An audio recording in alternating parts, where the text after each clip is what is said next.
ఆవగింజంత విశ్వాసమే గొప్పది. ఆవగింజంత అంటే ఆవగింజం తీసుకుంటే కూర చెట్లలో ప్రతి దానికన్నా చిన్న గింజ. దేవుడేమంటున్నాడు? అంత విశ్వాసం చాలు మీ సమస్య తీరిపోవటానికి.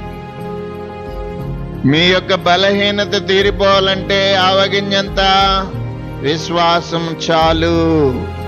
కొండ కదిలి సముద్రాన పడుతుంది. ఉపవాస ప్రార్థనలో నిరుత్సాహం వద్దు. ఆవగింజంత విశ్వాసమ మరియన్నా కొండ కదలి సముద్రాన కోలిపడును. ఆవగింజంత చిరు పాప మంటియోన వధువు సంగమున చేరుటెట్లు.